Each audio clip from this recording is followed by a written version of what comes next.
On the handle. There you go. Perfect. You got it. Yeah. You mind if I put this in the trunk? Absolutely. Just on the back, there's a just there you go. And then there's a button you can push at the top to let it push it back down.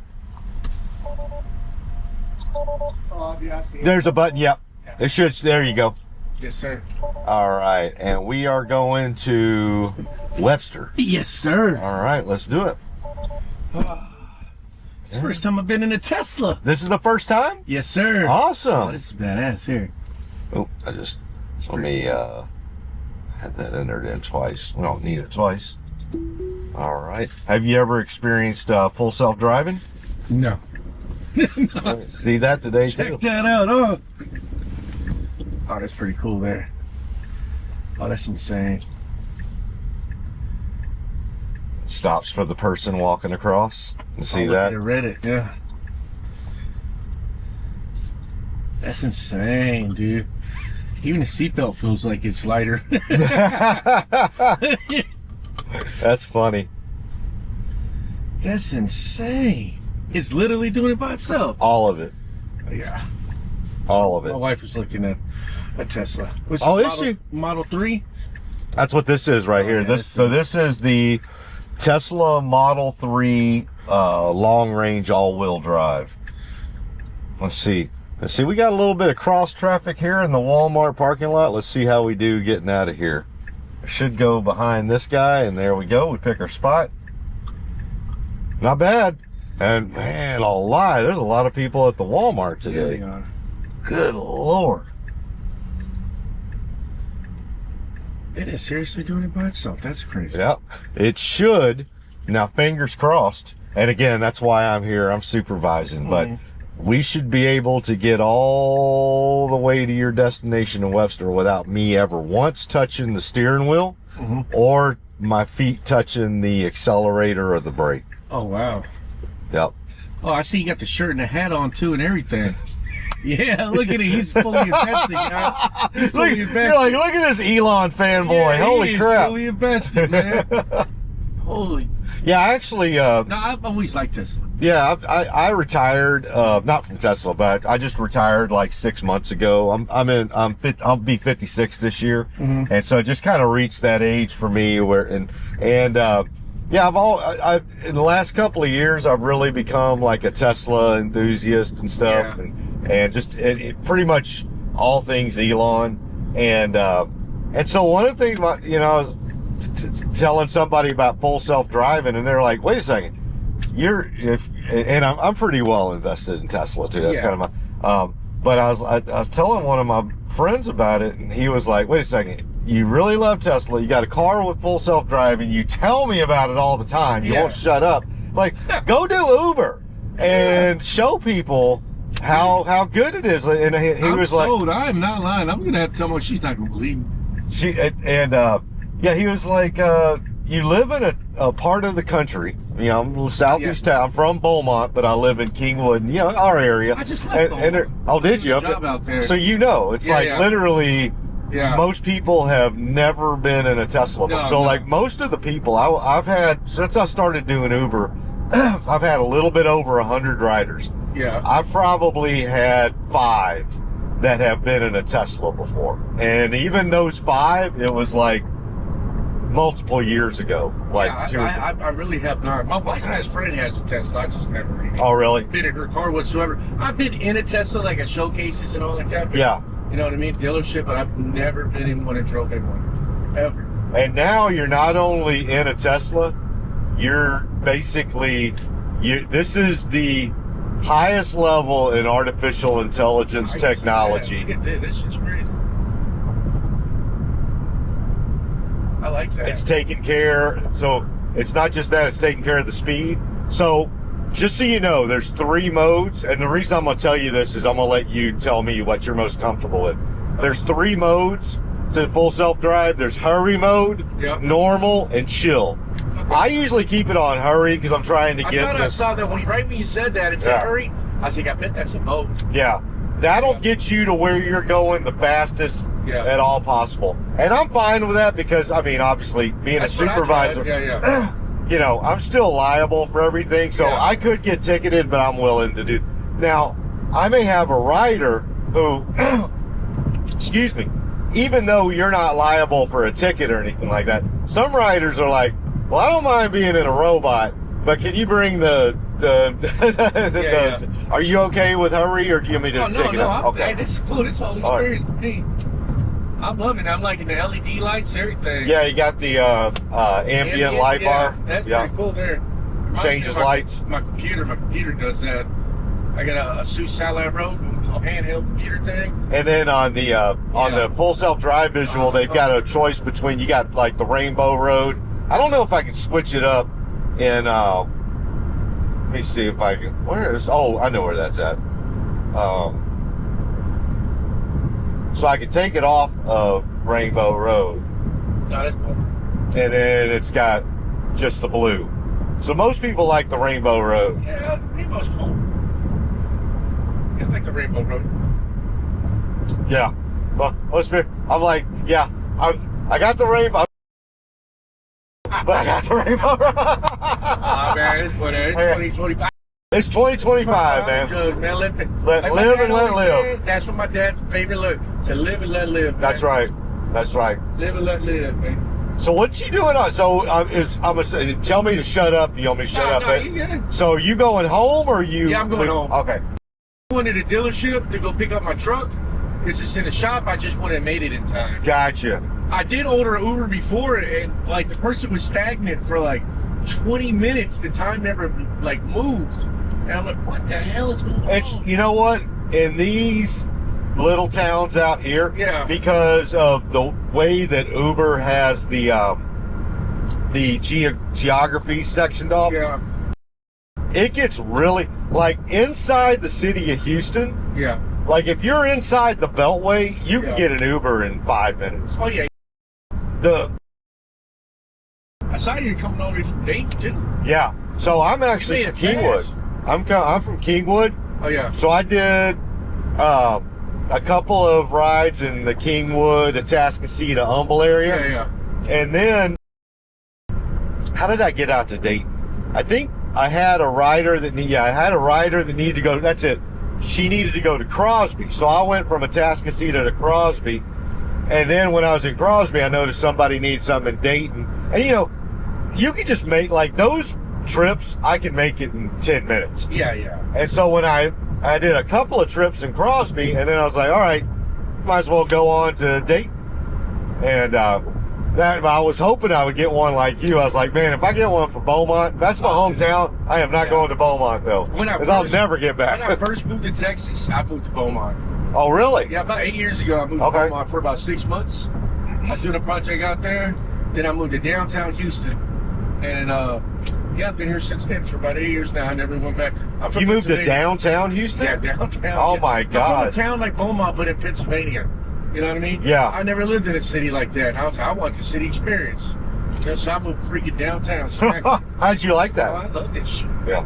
The women like me more. That's awesome. I love it. Well, that is a great environment for that. Like, if you're single, dude. I was 31. 40 now, but I was 31. Early 30s and single. Bro, and then I moved down to Midtown. Oh, man, I had the best time of my life. I would say I probably prefer Midtown to downtown because I do too. You're close enough. Yeah, You're in walking distance of like Flying Saucer and all that sort of stuff. But it's it's a little bit more of like if you want to walk outside, you don't feel like you're gonna be accosted by homeless people. Yes, dude, like harassed. Yeah, that was the thing. The homeless thing was getting bad there for a while. Yeah, dude. About 2 years ago, it was freaking getting really bad. Oh, it was like gangs. Well, that's all that.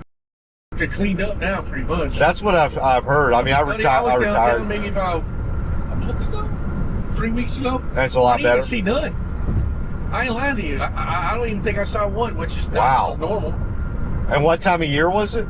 Just this year, about 3 weeks ago.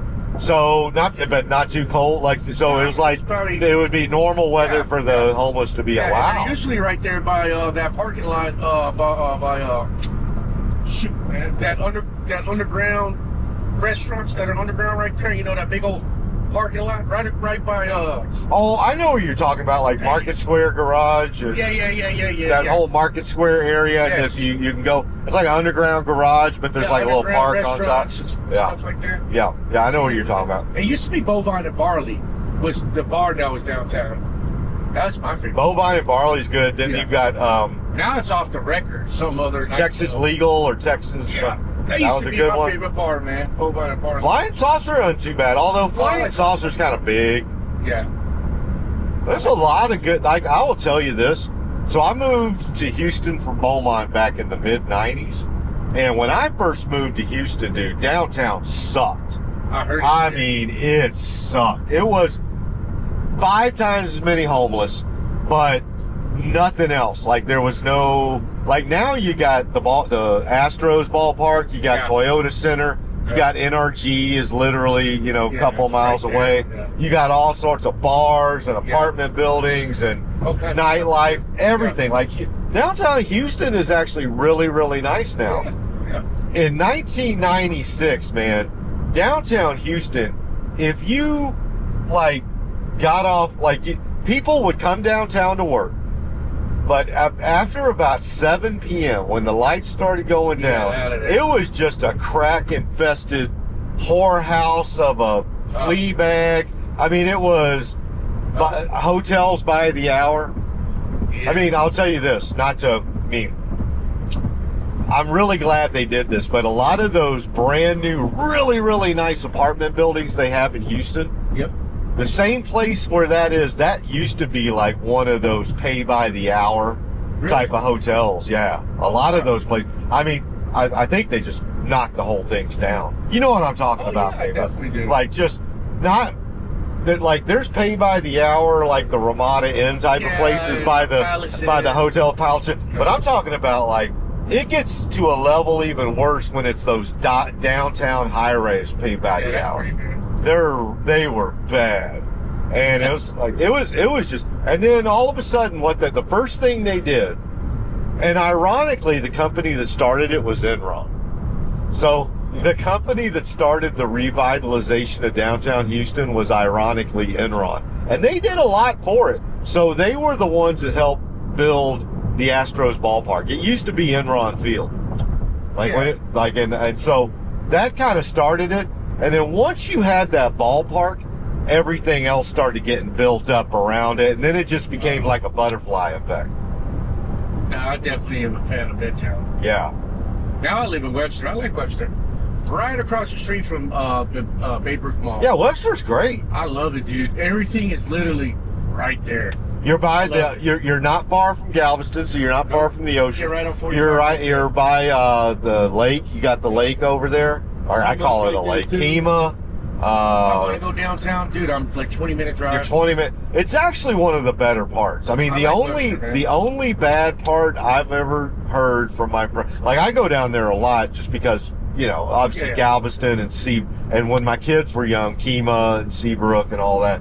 But what I've heard is that the commute into downtown can be rough as hell on 45 going northbound. Sometimes it definitely can. But they're all pretty bad. I mean, they really are. Yeah. Now, do you work downtown? No. My wife actually works. She works right there. Oh yeah. She works right over there. Up there. Nice. Yep. And I work in natural gas oilfield. Oh, there you go. LNG plant over there in Port Arthur, actually. Yeah. Yep. Houston traffic ain't got Port Arthur. With all the plants getting out? The Golden Triangle is, all of my family came out of the refineries. I was actually the very first person in my family not to work in a refinery. And I'm the first one to do it in my family. That's why I moved out here. Well, it's money, man. Yeah. I remember it all, like, whenever people would come out of town to visit us, they'd be like, what's that smell? My granddaddy'd be like, smells like money to me. All that money. All that money, baby. Yeah, Beaumont used to be Refinery Central. And I actually used to work, like, before I retired, that was how I earned my living. I wasn't in the oil and gas myself. Yeah. I was an accountant. I was a partner in KPMG. I don't know if you've ever heard of KPMG. It's like one of the big 4 accounting firms. Okay. but all of my clients were oil and gas. I was in the oil field service sector. Yeah. So all of my clients were like,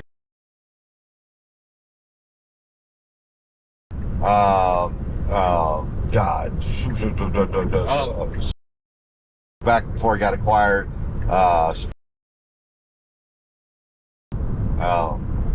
Yeah, mostly oil field service guys. Yeah. Some E&P. Yeah. Like I did before. I worked on the account before they got acquired by. I've worked for quite a bit. Yeah. Actually, I just left the project for. It's a DAC project, direct air capture project. Yeah. First one in America, over there in Odessa, Texas. Dude, I'll tell you what, he is on the front end of a lot of that stuff. They've done a lot, energy, the remote drilling. Yeah. Yeah. Well, and then, ironic, I'm talking about it in a Tesla. Like, it's funny, 10 years ago, you wouldn't have caught me dead in a Tesla. Granted, I couldn't afford one either. But Yeah, like, people would say that you wouldn't catch me dead in a Tesla. Like, dude, you couldn't buy a Tesla. No, hell no. Yeah. But definitely I would say the mood around Tesla has changed dramatically now. Yeah, I know. It's like changed like night and day. And then the price is like it's price parity now. Yeah, it is. Like, I will tell you this right here. This is brand new. If you want me to give you the specifics on this one, okay. Yeah. So, and this is not a bottom trim. This is like a long range all-wheel drive. So it's one of the higher trims. The sticker price, and I say sticker, there's really no sticker with Tesla. You go online and buy it. There's no haggling or anything like that. But the sticker price was like $40,000. But with federal tax, that you get the $7,500 off. It's basically low 30s. Yeah. So this car right here would run you off because it's an electrical vehicle. Because it's an EV. Oh yeah. My God. Because it's an EV, and Trump hasn't gotten rid of that yet. So he's trying to hold off on that a bit. Yeah. But because he came in saying like we're getting rid of the EV credit.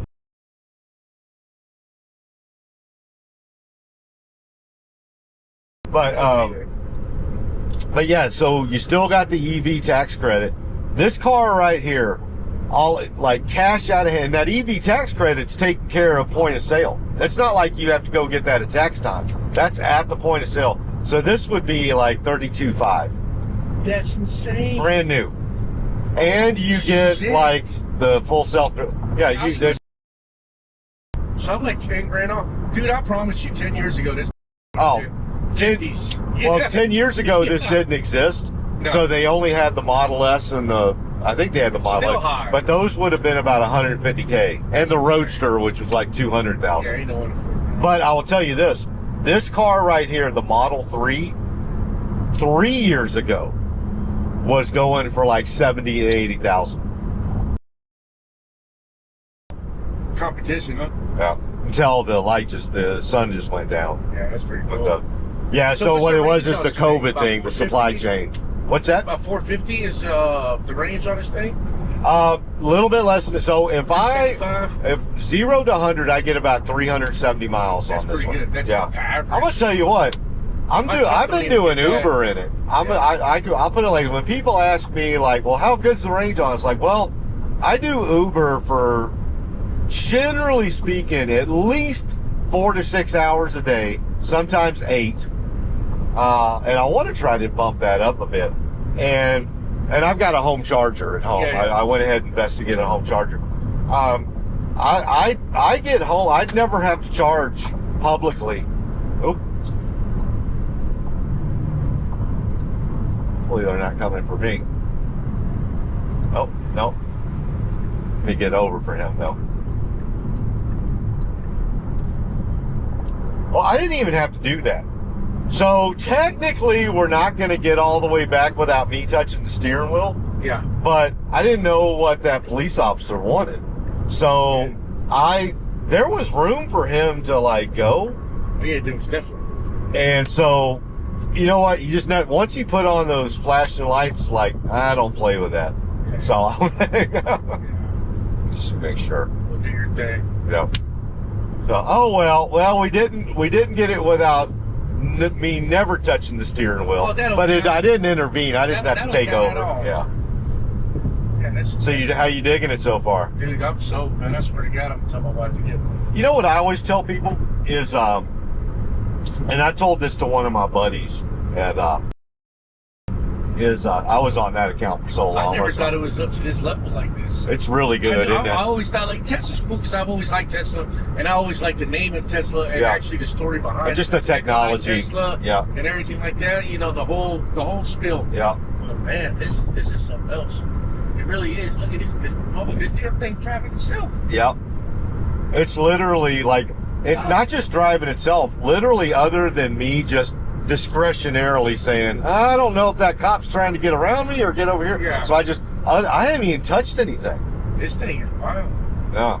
And it should. So how fast is this charge? Like if you had to charge it. So like that's if I get home, heartburn for me. Yeah. So if I'm at a gas station, you know, you could go use a restroom, buy a pop, and be back out. Your truck's already filled up with gas. Yep. No, I got you. So they do it like in 15 minutes now. Yeah, so that's what I was going to tell you. Now, there is a little bit of what I wanted to, because I want to be upfront with you. It is not soup to nuts exactly the same now. Still, it's gotten a lot better, but it is not the same process, soup to nuts, like gassing up your truck. So let me set a baseline for you. You're in your Ford F-250. Yeah. You're used to pulling up to Buc-ee's or take Buc-ee's out of example, because that even getting diesel in the truck, you're going to be in there for 30 minutes. Let's take a normal example. You just pull up to a quick stop, anywhere, quick stop, 7-Eleven. So you're at a quarter tank. You get in there, you start pumping. What I will tell you, now this is empirical evidence, just see, because I do want to set a baseline for you. And I'm glad you said 15 minutes. Because you know, most people tell me, well, I'm in and out of there in 5 to 7 minutes. And I tell them, like, no, you're not. Like, yes, I am. I'm the average is 10 minutes. The average is actually 12 to 15. Exactly. Well, I knew it was not freaking 5. Yeah, but a lot of people that want to tell me, like, well, I can do it. Like, dude, I'm telling you, if you're pulling into, like, and take truck out of the example, because that takes a little bit longer, but let's just take a typical 15-gallon tank. Yeah. If you're pulling in there and you're going to the bathroom and you're getting a refreshment, getting up to the counter, all that, that is about 12 to 15, empirically. Yeah. And what I mean by empirically is time studies, measured, 12 to 15 minutes. And the reason why it's 12 to 15, it's 10 to 12 if you're by yourself. It's 15 if you got a wife and a kid. Socialized. Well, it's just, and you got 2 other people you're trying to get a kid in. So let's just say 15 minutes. All right. Soup to nuts. If I'm going to give you the worst case example, and then I'm going to give you the reality, what actual Tesla owners do. But I do want to give you the worst case example. The worst case example is you go by, I pull into a charger at 20 to 25%. And I want to charge to 100%. So 25%, a quarter tank, to 100%. That's going to be 35 minutes. But I wanted to say that because I want to tell you nobody does that. Yeah, not one person that drives a Tesla does that. 70, 80%. Exactly. So what most people do, this is what the vast majority of people do. That's what I figured. Is they operate in that 20 to 80% range. And if you pull in at 25% and you charge to 80, that's going to be 15 to 20 minutes. So you're really driving 60%. What you're doing, but it takes it's a psychological barrier to overcome, because most people, like, I fill all the way up. When I go to the gas station, why wouldn't I just go ahead and fill up? Like, I'm going to fill up. But a battery, the chemistry is totally different, and you don't, like, you could if you wanted to, but you don't need to fill all the way up. And I think what's hard for a lot of cell phone. Think about it. That last 20% takes the longest. To 100% is when you go to bed. That's right. Or, well, plus, it's that last 20% takes the longest because battery chemistry is not like the volume in a gas tank. Like the first tank, no space volume, that's right, space volume. Yeah. That first tank of gas takes just as long as that 15th, or that first gallon of gas takes as long as that 15th gallon. Yeah. But in battery chemistry, because you're talking about ion, that's not. I always tell people the best analogy is a Texans football game at NRG. Let's say there's a noon game. All right.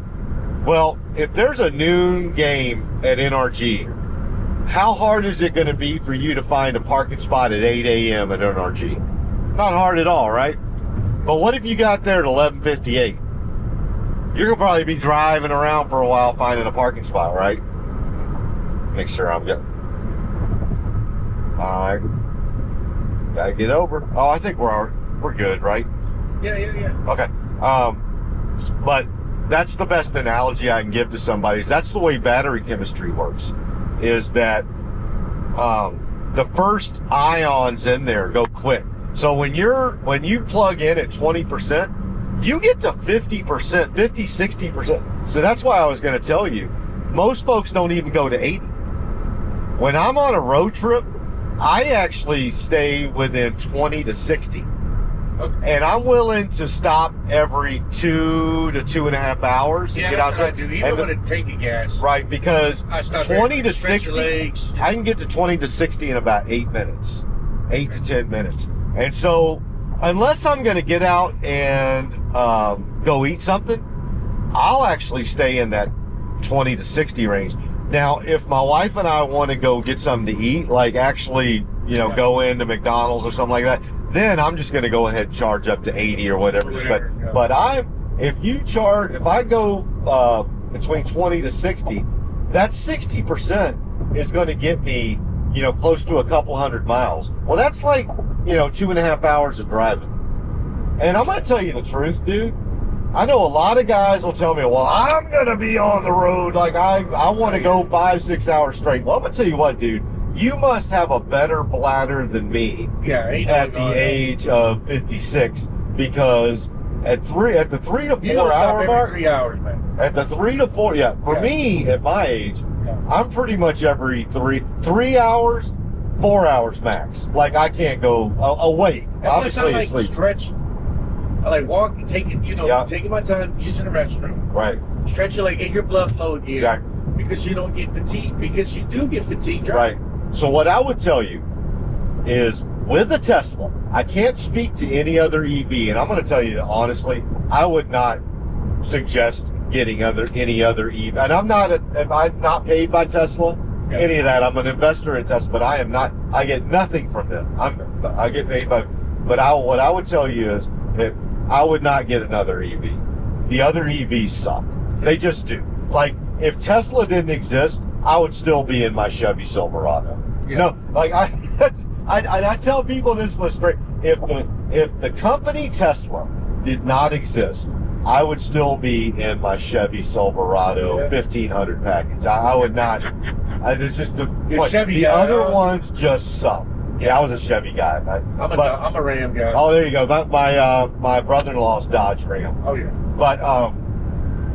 But yeah, if you get a Tesla, you've got the Tesla supercharger network. It is so freaking good, dude. Like, I cannot explain to you how good that supercharger network is. Infatuated right now. Yeah. And so the supercharger, that was my next question. How is the infrastructure? Awesome. So I can imagine here in this metropolitan Houston, it's pretty. That is a great question. So I have been. I'll tell you this. I've been everywhere in this country. I've had a Tesla for 2.5 years. I've gone to California, Houston to California and back about 4 times. Houston to Ohio once. Houston to Orlando, Florida twice. Houston to Kentucky one time. Where else is that? That's so basically everything but the Northeast and the Pacific Northwest. So what I would tell you is, in Texas, you are covered. Yeah. Obviously, Houston's great, but even like East Texas is really good. The places I've been where it's kind of like a last stop, gas stop type thing for chargers is, I would say parts of Arkansas, parts of Kentucky. So Arkansas and Kentucky, a little bit of Oklahoma. Texas is what I would say. Texas is great. I would even say Arkansas is better than Oklahoma. Like when I'm going, like, so my wife has a job where she actually has to go to Wichita, Kansas, about once a month. Yeah. And I just, instead of her flying, I drive her up about an 8 to 9 hour drive, and I use this, and she just goes to sleep. And she's like, I'd rather lean the seat all the way back, and Teslas are so damn comfortable. We put a little air mattress in here with it, and she's like, I'd rather do that than go get on a plane once a month to go to Wichita. So I drive her like with this right here, and between here and Wichita, I would say from Houston to Ardmore, Oklahoma. Is it Ardmore? Which one? Perry or Ard? It's Ardmore's the first one. From here to Ardmore, like, you don't even have to worry. Like, you don't even think about chargers. Once you get past Ardmore, Oklahoma, between Ardmore and Wichita, pretty much every supercharger you come across, you better stop. It's that kind of thing. Yeah. And so it's kind of like last stop, gas stop. Like, do not pass. Or you're like, yeah. Now let me be smart. No, you do not. There's no decision making. Yeah. Like, there's a Tesla supercharger, you're going to stop. So I would say, once you get to Ardmore, Oklahoma, and you start going north and even beyond, so if you were going to go from, I would say, Ardmore, Oklahoma, through Kansas, this thing's through. Freaking impressive. You like it? I'm not doing anything, dude. I was like, is he going to go to the far left to make this? Picks it right up. I wasn't even paying attention. I'm sorry, dude. I should have. No. I'm literally printing money with this car right now. You notice this? Oh yeah. I'm printing money with this. Like, I'm sitting here jaw jacking with the natural gas oil field worker and just. Yeah, I'm gonna get an electrical car now. Okay, there you go. And it's just like. No, I am going to talk to my wife too, because she wants to trade her BMW, and it's a 16. It's paid off. I said, baby, you can probably get about like a good $7,000. You know. Yep. Use that as a down payment, and then now you get you're getting a $7,500 federal tax incentive.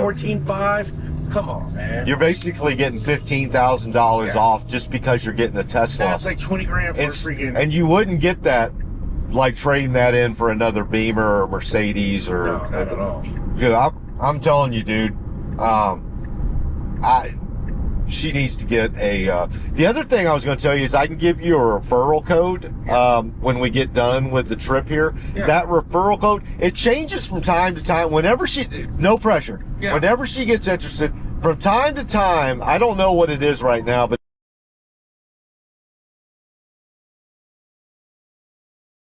I'll give it to you as soon as I have to go into my phone to get it. But I'll send it to you. That's badass. Hell yeah, dude. I don't know what it.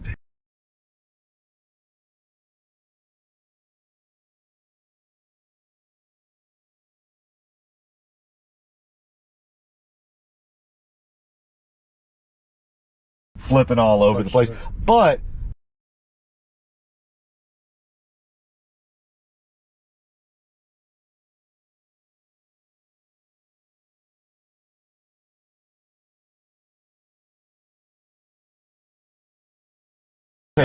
We guessed it. We guessed it pretty good.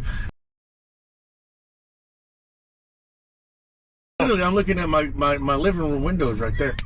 Look at this. It's scary, dude. Dude. Yeah. I'm gonna tell you what. Don't. Hey, this is a joke. Don't slam that door on your way out, because this car may come back. Yeah. That's my living room window right there. Really? Let me. Oh. I'm gonna get up there for you. Like, so that this door, that's your door right there? That's my freaking living room window right there. Oh, wow. That's insane. So let me give you, I'm gonna take this, complete the trip. That's freaking crazy. This damn thing knew where I live too. And let me give you let me find mine. Refer. That's probably one of the top ratings I ever got in an Uber right here. Oh, really? Oh, you were great, man. That's fucking 6 stars, man. Refer now.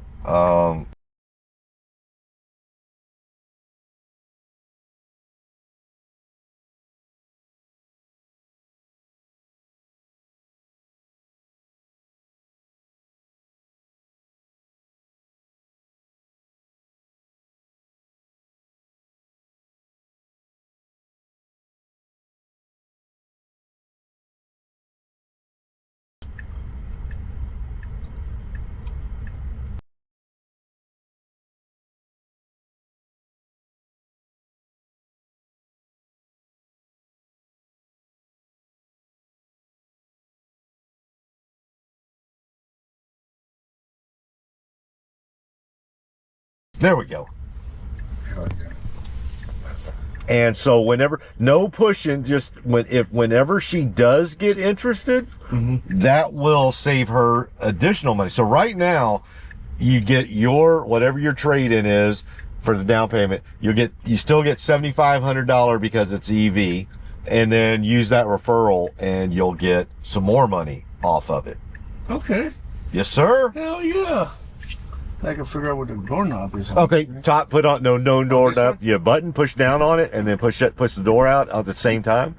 Check that out. You like it, man? Yeah, check that out. Well, nice meeting you, brother. Nice meeting you too. Yes, sir. Thank you, man. Absolutely, brother. Oh yeah, you got stuff in the back. I'm glad you remembered that. Oh, yeah. Thank you. Take care. Take it easy, buddy. Thank you.